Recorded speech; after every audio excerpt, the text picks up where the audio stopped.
Every leader knows that a thriving organization depends on the energy, productivity, and commitment of its people. But few leaders are able to cultivate the employee engagement and performance needed for this level of success. What's the difference? Positive leadership practices. Welcome to the Positive Leadership Movement Podcast with your host, positive work culture expert, Alex Bratty. Ready to harness the power of positive leadership? Let's dive right in. Hello and welcome to the Positive Leadership Movement Podcast. I'm your host, Alex Bratty, and in this week's episode, we are all going to up-level our thinking so we can work smarter, not harder. So imagine for a moment that you're in a maze. You feel pretty lost and you're not sure if you should go left or go right or maybe even double back. But then you see a ladder, and so you climb up on it, and suddenly the maze is no longer a mystery because you can see the whole thing from above and you have a whole new perspective. Well, that is exactly what today's guest does for leaders and business owners. His name is Jarrod, and he teaches people to think at a higher level so they're able to see the whole picture and the obstacles that were blocking their growth no longer exist. Jarrod is an award-winning speaker. He's been featured on ABC Nightline, spoken on stages all across the country, has clients across the world, has delivered 4 TEDx talks related to mindset performance, and has been chosen by TED Global as the featured speaker of the week. He specializes in a Nobel-nominated process that teaches you how to think in a unique way that allows you to access different parts of your brain on demand. And as a result of this training, most of his clients go on to double their income by purposely working half as many hours. I don't know about you, but I am seriously excited to learn more about this. So get ready to up-level your thinking as we talk to Jarrod. Welcome to the show, Jarrod. It's great to have you. Thanks for having me. Yes, I am just so excited to hear about this Nobel-nominated process you have and how we can access different parts of our brain. I can't wait. But before we get into that, I have to ask you the crucial question that every single guest gets asked on this show. And it's your definition of positive leadership because, hey, that's what the show is all about, right? So for you, Jarrod, what does positive leadership mean to you? For me, positive leadership is cause in the matter, distinct from doing or making or even creating. Cause in the matter. I believe that the leaders that people tend to describe as inspiring or empowering or feels good to be around. These people, they seem to have like the touch of gold. The less they work, the more they make. They seem to have more than enough free time, more than enough results. There's like an air of ease about them. They're not frazzled, behind, they're not stressed. And the reason is they are cause in the matter. There's a difference between causing things to happen and doing them. If you're trying to get things done by doing them, it's lots of cajoling. It's lots of stress and effort. We'll talk about that in a little bit as we get into the thinking patterns of success and what it reveals about why some people work less but make more. But when you're cause in the matter, you are empowering in relationships and systems and processes. And because you're solving problems at a higher level, like what causes this to happen, then in the process, you keep creating as a byproduct more free time and more results. But if you're trying to solve problems by doing, then you just create more to do. Yeah, amen to that. Amen to that. So help me understand this a little bit though, because I really want to make sure that we grasp this because it's a very interesting definition, being cause in the matter. So when you're saying someone is cause in the matter, are you saying that they're the ones that are sort of having the big picture ideas and then they're delegating to other people to do the doing? Or is it something else? I believe that there is an awful lot of delegating, an awful lot. Being cause in the matter is kind of one more level of responsibility. Many people, they say, well, I tried delegating, but they just screw it up. I can do it better. It's just faster for me to do it for them. Okay, that's back to solving problems by doing. Mm-hmm. Some people say, well, there's no sense in me writing it down because by the time I write it down, I could have just done it anyways. Okay, that's back to solving problems by doing. Cause in the matter is, what is the best process, the best system, the best order? Who's the best person, the right relationship? Are they really a good fit for this task or should it be that task? And so when it begins to break down, you go back to the process and system and the person and the relationship. And you keep refining that, because when you have the system and the person, you never have to do the task again. If you can imagine somebody preparing a room for a live event. So we've got like musicians setting up over here and tables and tablecloths over here and food over here and preparing the stage and lights over here. And cause in the matter is sitting in a chair while everything is going forth. If you're busy scurrying around, okay, do this, do this, do this, okay, do this, okay, watch out for this, do this. You're solving the problem by doing, and you cannot solve a bad strategy with stubbornness. And this is why those people are stressed, and this is why the people that work for them are stressed. The cause in the matter is not only empowering, building systems so that it's easier for them, so they don't have to work as hard, but also when it goes wrong, I'm the one who designed the system. I'm the one who designed the relationship. The buck stops here. It's my fault it went wrong, because you're taking ownership of the matter as well. For me, that's positive leadership. Yeah, that is so powerful. And I really love that you highlighted the idea of, you know, a leader practicing this, being cause in the matter, that they essentially look at the situation and say, who's the right person for this? You know, what is the right fit? So you're kind of matching challenges to the appropriate strengths and playing to people's strengths, which will always, always get us all better outcomes. So I love that.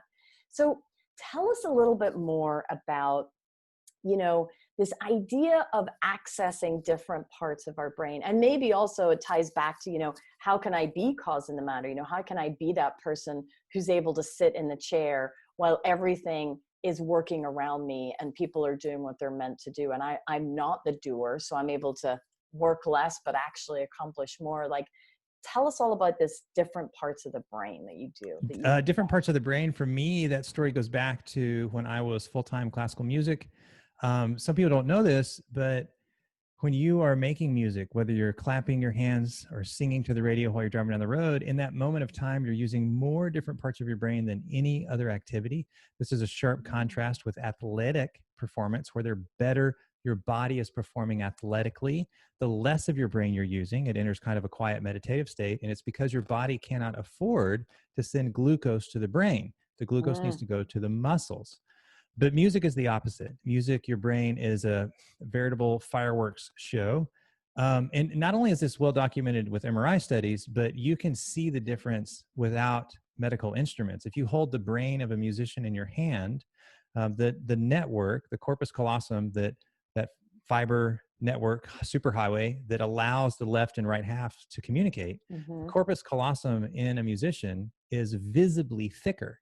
Their brain has had to rewire itself to sustain the bandwidth of using all those different parts at the same time.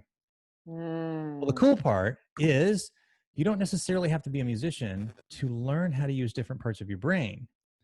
And the benefit of learning how to do that opens up innovation, opens up purpose and fulfillment, opens up productivity.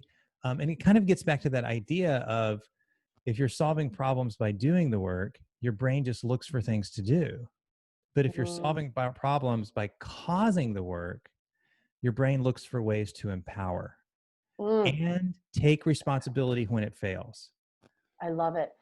Yeah. And this gets into this whole notion of neuroplasticity, right? Where yes, our brains are working the way they are, but they don't have to work that way. We can, like you said, we can rewire what is going on. And actually there's tons of research in this, right? I mean, they have shown that stroke patients who literally, you know, had no a way to like move their arms or their hands are now able to, because of rewiring pathways in the brain. So, okay, tell us more, because you use an actual process for this. It's actually been Nobel nominated, and it helps you kind of identify what's going on in people's brains, right? So tell us all about this process that you use to kind of unpack everything. Yes. And if I could also distinguish this from other processes that sound similar. Yeah. So in the 1950s, there was a guy, Robert S. Hartman, and his work in mapping out the way our brains make sense of the world. But by the way, your experience of the world is not reality. Like what you see is not what you're seeing. What you're hearing is not what you're hearing. You know, your experience of the world is not the world, because your brain has to take the input and then compensate for all the weaknesses of our eyes and all the weaknesses of our ears. And it has to recreate a new picture in your head of what it thinks the world is. So that journey, as you can imagine, is ripe for errors. And the way Robert Hartman was able to map out the way our brains make sense of the world, the way our minds solve problems, is nothing short of revolutionary, which is why his work was Nobel nominated. Now, the mind scan, which is what his work was kind of relabeled now, is one of the many variations of his work. It sounds, well, it's not a medical device, for crying out loud. But it is an assessment of sorts. And I hate saying the word assessment because immediately people trigger DISC, Myers-Briggs, Enneagram, Strength Finder, that kind of thing. Yep. And the problem with those is that, golly, so many problems. One, they are questionnaire based. And because you are answering questions, your brain is gaming the system. Your subconscious is trying to predict why they're asking you that. And then, oh, well, you know, that's a trait I'm kind of working on and I'm getting better at that. So I'm going to answer this way. So because of the questions, we end up with self-reporting error. And this is a situation that when you go see the doctor comes into your room, but the doctor's carrying somebody else's test results. So you can see how self-reporting error is not helpful. The other thing is they tend to label and compare. You know, you're a rabbit, you're a tree, you're a cloud, you're a rainforest, you're a rock, you're an INFQ, you're a red, blue 3, whatever it is, right? Now that they've labeled, you get to say, aha, that explains why I am the way I am. As if you are that way and not, in fact, everything and nothing, a blank sheet, computer code, ones and zeros that are infinitely flexible.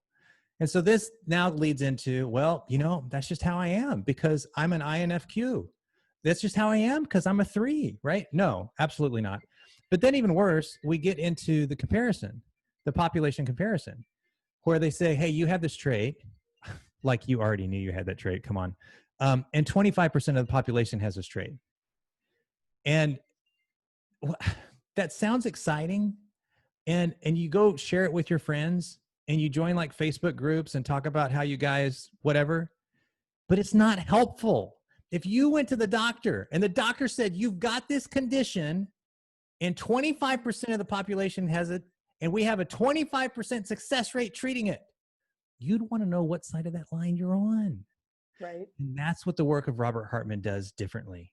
It's a scientific assessment of how you, the individual, solve problems.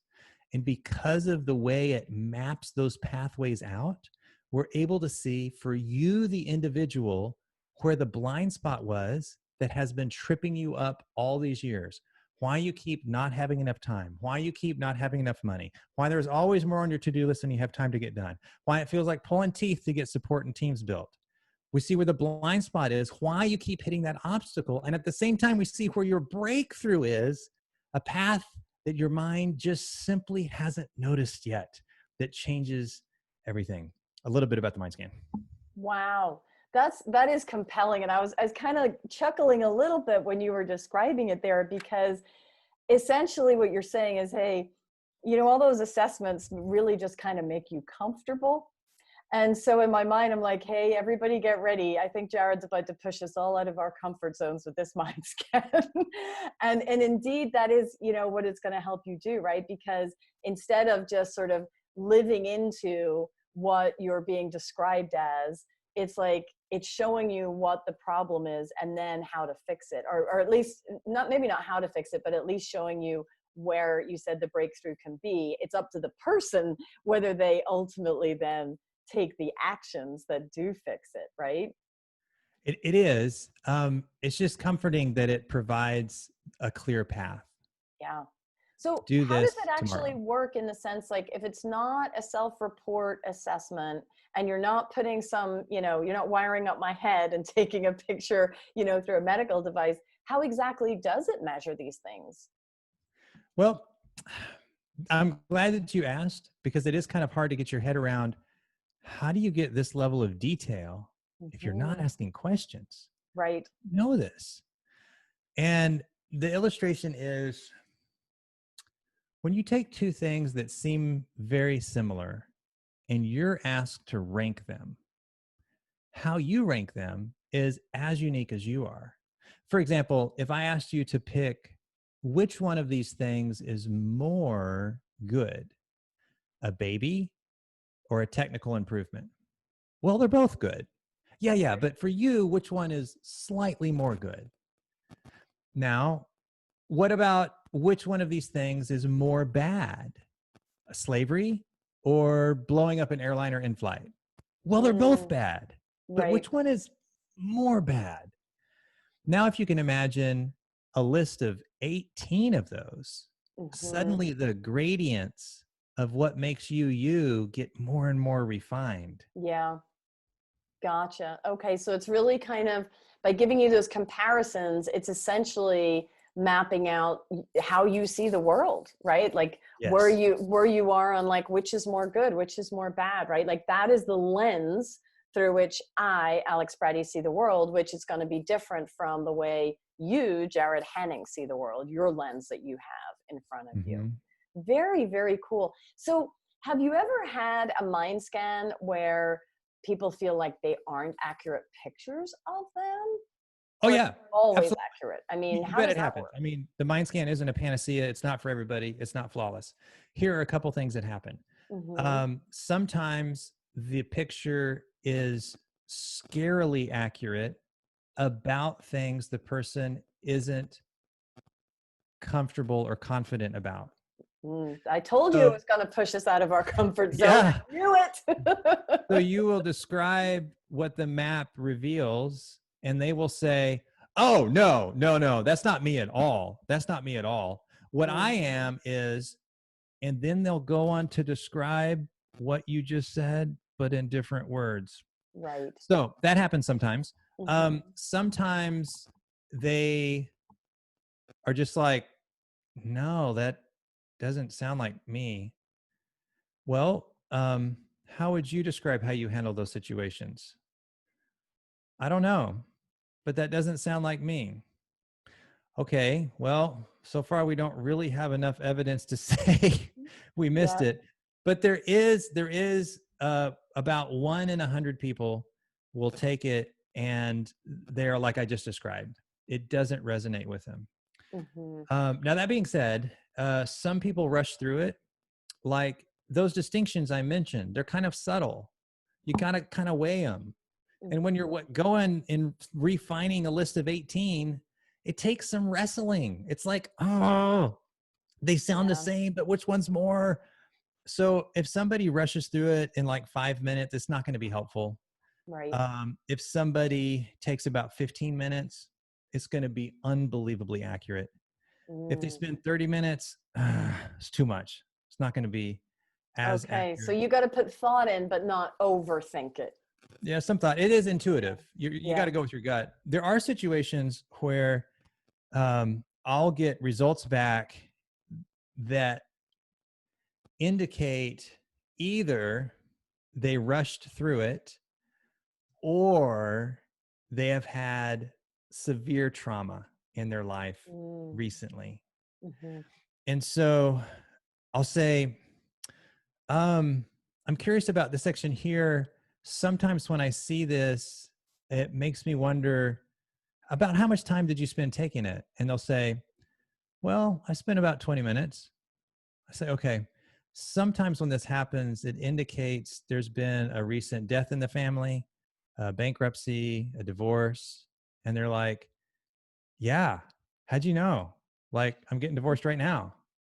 Wow. Because the mind scan is measuring your values, your Mm-hmm. deepest core assessment of the world. Yeah. These things are it's like a big ship. They change very slowly over the course of your life. And in Mm-hmm. order to get them to shift, it takes a huge crisis like death in the family, bankruptcy, or divorce. So it's really interesting when those things show up in the results. Wow. That's amazing. So I mean, you've obviously done a lot of these at this point. I mean, and not to sort of have you pigeonhole anyone or, just come up with, weird averages, but I mean, are there specific blind spots that you see more often than not when you look at someone's mind scan results? Okay, yes, there are some common trends that tend to happen. A blind spot for this line of work is something that your mind either overvalues to an extreme or undervalues to an extreme. Mm-hmm. And so a blind spot would be like if you are going on a hike in the woods and you have a trail map. It doesn't matter how perfectly accurate the trail map is if you hold it too close to your face. Because if you hold it too close, you can't see the trail. You're going to get lost. It Right. also doesn't matter if you stick it in your pocket and never pull it out. It's not going to be helpful. And that's where we see the blind spots, a tendency to overvalue a quality or undervalue it. Overvalue the role that systems and analysts play. Overvalue the importance of emotional bank deposits in relationships. Overvalue your clarity on what life is calling you to next. So I guess an example of that had a girl. She was 22 at the time. She was a single mom. She didn't have a college degree. She wasn't working. She had a very young child, and she was living with her parents. But one of the things that she had was total clarity on what life was calling her to, and a total commitment to honoring it. Now, normally you would say, hey, those are great traits. We want those for everybody. In her life, when you overvalue, this is how it breaks down. So in her case, she had complete clarity that life was calling her to be a stay-at-home mom. And she had a complete commitment to being a stay-at-home mom. Stay-at-home mom or bust. I will settle for nothing less. Mm-hmm. I remember her situation. So the way that played out was a refusal to go to college. Why would I go to college? I don't want to support myself. I want to be a stay-at-home mom. A refusal to work. Why would I work? I don't want to support myself. I want to be a stay-at-home mom. Mm-hmm. So you can see compassionately from her worldview how going to college is a threat to her dream, a threat to what life is calling her to. It looks like the antithesis. And it makes a lot of sense that going to college is a threat to her dream. Mm-hmm. Anybody from the outside looking in would say, you dummy, if you want to be married, going to college is the fastest way to meet a husband. Go get your MRS degree. So then there's common thinking patterns that aren't necessarily a tendency to overvalue or undervalue, but just a tendency, the order that you value. So for example, there are some people that pride themselves on getting things done. They're overachievers, they're go-getters. We can always count on them to make it happen. And their brain tends to solve problems by taking action. They believe that the more action I take, the more results I get. So if I want to make more money, I got to do more work. I got to take more action. Mm-hmm. And consequently, they always have more on their to-do list than they have time to get done. They're always trying to work harder and faster to clear it up. But at the end of the day, it never feels like they move the ball forward. Why? Because their brain solves problems by looking for things to do. Whenever this pattern shows up, we call it the chevron of stress. It makes a lot of sense that checking things off your to-do list is the same thing as getting done, but the real world feedback is pretty unforgiving. So it's incredibly stressful that you're in the corn maze, constantly running faster and faster down the rows, but still not able to see the whole picture. The only way you can see the picture is by standing on the ladder. Wow. Very powerful. And you know, that person, that blind spot that you're just describing, you're describing a lot of type A people right there. I'm sure there's a few listeners right now that are thinking, yeah, that's kind of me. I like checking things off my to-do list. I like doing things. I'm a doer. So listen up, folks. Listen up. You might have a blind spot. And actually, Jarrod, it's really interesting what you're describing, because I do a lot of work with strengths. And I see parallels in what you're describing, because, you know, if you overuse a strength, it can or misuse it. If you use it in the wrong context, right, it can very easily become a weakness. Or you can be blind to the fact that you have strengths and blind to the fact that you have weaknesses. So the mind scan is more, as you said, it's very much looking at someone's core values, but it's that same, I see the parallel between like just this idea, this overarching concept that, look, if we overdo anything, it's not going to help us. And likewise, if we underdo anything, it's probably not going to help us either, right? It's like finding that optimal place, not necessarily a happy middle, but the optimal place for you to achieve what you want, right? For you. Yes. For you. And that's really important, right? It's not going to be the same optimal place for everybody. Every individual is really different, but it's for you. What's the optimal use of this strength? Or in the mind scan, you know, what's the optimal use of this part of your brain for what you are trying to do in the world? So I love that. So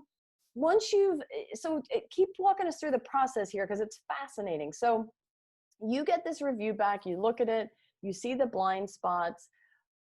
You know, what's next? Is it sort of identifying, you know, with the person, like, here's where you need to develop more so you can find an optimal use of that? Or does it get more into this notion of accessing different parts of the brain and how to do that? Like, tell us about the next steps in this process. So I would start, if I could back up one possible step, Yeah, and of course. describe who is going to get the most out of the mind scan. If you are an entrepreneur, if you are a small business owner, if you are in a position in the company where you have some control over what goes on your schedule. Now, then the next step is, does your life work? There are people that, for whatever reason, have lucked out and found some sense of workingness in their life. They have a reasonable amount of free time, a reasonable amount of revenue, a reasonable amount of relationship. Things are reasonable. They are okay. Those people aren't going to get a whole lot out of the mind scan. I mean, they're going to get a lot of cool information, but it's not really going to mean anything to them. Now, for the people that are in that position where everything is okay and it's killing them because they feel life's calling them to something bigger and they cannot stand vanilla, they're going to get a lot out of it. For the people whose life isn't working, they constantly don't have enough time. They constantly don't have enough revenue. They have this picture of what life is calling them to, and it feels so frustrating to keep falling short. They're going to get a lot out of it. For people that are really young, early 20s, probably not going to get a lot out of it because you haven't had a chance to fail and struggle yet. So when you go a year in your first business and you end back where you started, your brain goes, well, I just need to try harder next time. Yeah, go give that a try. But for the people in their 30s and 40s, they're like, I'm tired of saying that's what I need to do because I'm working as hard as I know how to do. And I end up in the same place every year. They're going to get a lot out of the mind scan. So then what happens is, because of the reason you're in the situation to start with, it's like you can't read the label from the inside of the bottle. And the mind scan gives you access to seeing what's going on from a perspective you can't see any other way. And this is why 30% of the people who take it are in tears. Now, real quick, why you're stuck to start with. There's three things going on in that situation. And this applies to the relationship. You say this, they say that, you say this, they say that, ends this way. It's been that way for the past 15 years. This applies to teams. This applies to board meetings. This applies to productivity, income, revenue, whatever it is. Whatever the pattern is, whatever the obstacle is that you keep running into, there are three things going on. Number one, you're currently doing everything you know to do. What that means is that working harder isn't going to make a difference, or it would have by now. Number two, everything you're trying seems like a really good idea. What that means is that working smarter isn't going to make a difference, or it would have by now. Number three, the actual breakthrough, the thing that will actually make a difference, will at first sound like a bad idea, because if it made sense to do, you'd already be doing it. And that's where we're stuck, because the brain can't think of what doesn't make sense. Right. By mapping out the thinking patterns, we're able to see why it didn't make sense and what the next step is. So going back to your previous example of our 22-year-old single mom living at home and really clutching onto her dream of being a stay-at-home mom, right? You know, that third one that you just said, that, you know, when she thinks about going to college, that's a threat to her, right? The brain is like, no, don't do that because you need to stay home. Whereas, as you said, hey, that going to college could open up all kinds of possibilities and still allow you to stay home. You know, maybe you will find a husband there. Maybe you'll find other opportunities, something, but she's seeing it as a threat. And so she's stuck in that place. But this kind of opens it up and shows exactly where she's tripping over that. The fact that what seems maybe obvious to other people, like, hey, she should be getting a job or she should be going to college, that then, you know, we start to see why that's a threat and how then it can open up and she can start to maybe see it from another perspective. Am I on the right track here? Yeah. Which is the beauty of it. You listen to her story and you think to yourself, well, that's dumb. I could have told her that. Yeah, and you could have. The problem is her brain couldn't have seen it. Right. The mind scan is what made it possible for her brain to see it. And then we look at all the other blind spots that we have in our life. When you say, well, I would love to hire help around here. I would love to delegate. I just don't have any money to hire them. Well, that makes a lot of sense. It really does. Your brain can't see why you're stuck in that cycle. Now, anybody else could tell you the solution, but your brain can't see it. Well, you know, I tried hiring help. I tried delegating and they just screwed it up. I had to go redo it. It's just faster for me to do it to start with. Yeah, that makes an awful lot of sense. It really does. And because it makes so much sense, your brain can't see the solution. So when somebody gives you the solution, it doesn't make any sense. Yeah. And the mind scan is what allows us to stand on the ladder so we can see the whole maze in a way that makes sense. That's why 30% of the people are in tears. And the small percent of the population that actually applies what it reveals their potential is, go on to double their revenue by working half as many hours, because they have gotten out of the chevron of stress and they've gotten into the leadership that causes and is cause in the matter. Shout out, by the way, to Jocko Willink. If any of you guys have read Extreme Leadership, he did a great job describing what it means to be cause in the matter. I love it. So, I mean, once you kind of identify all this, then is it about sort of moving towards this new possibility that the brain scan reveals for you? Or is it, like you said earlier, now you have to learn to access different parts of your brain? Like what actually happens for that person once everything is mapped out and we can see it clearly and we see this new possibility that our brain couldn't before and didn't think it made any sense, but now we see it from a different perspective, then what's the next step? Yeah.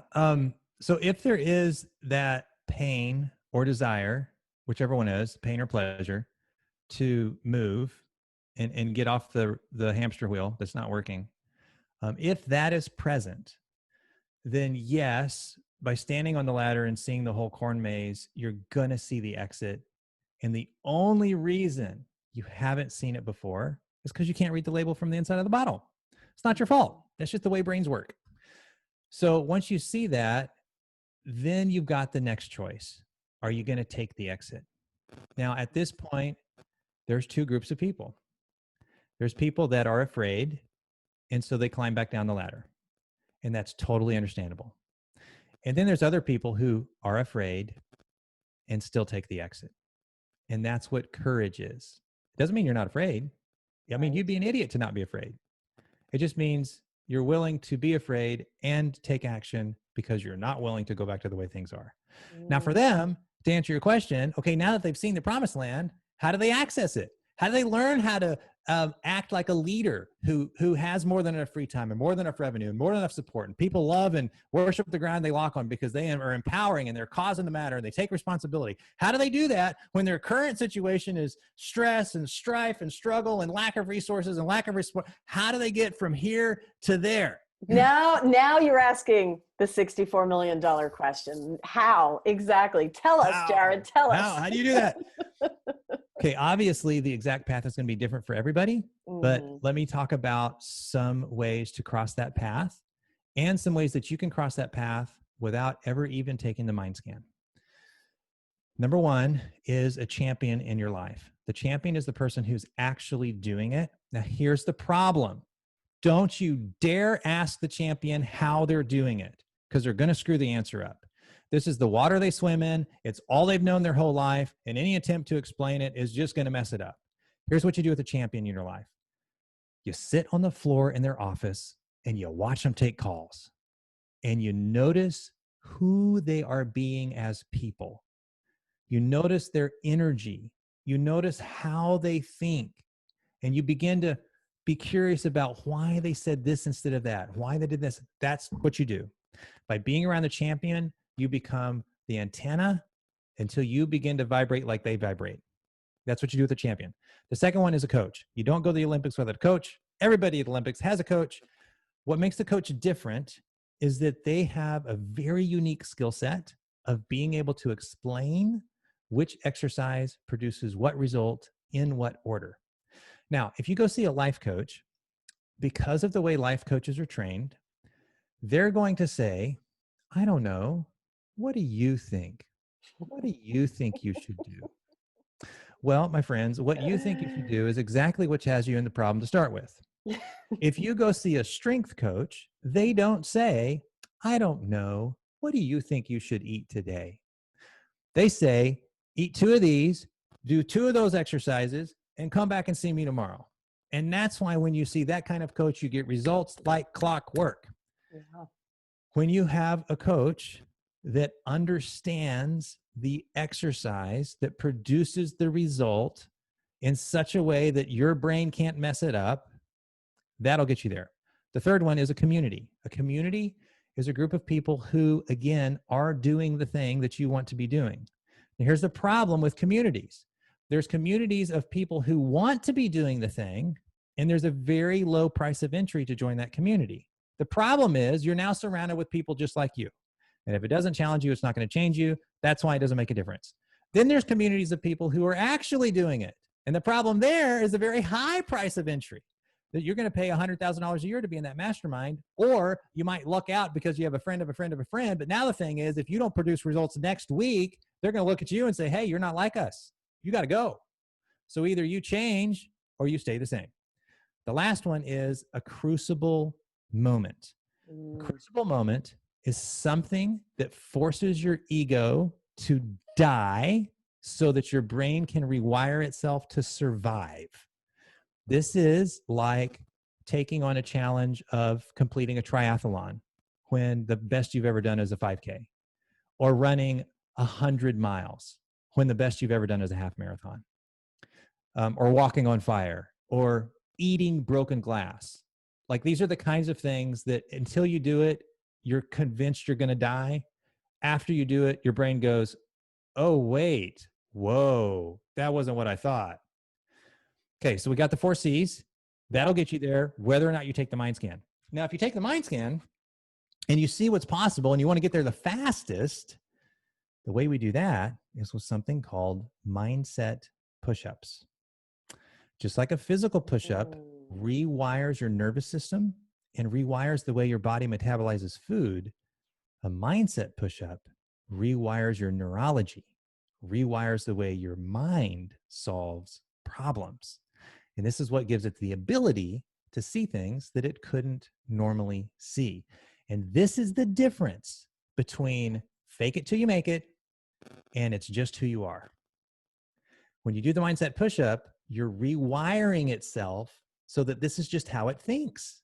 This is what leaders do. This is who they are as people. Without the rewiring, you're stuck with fake it till you make it.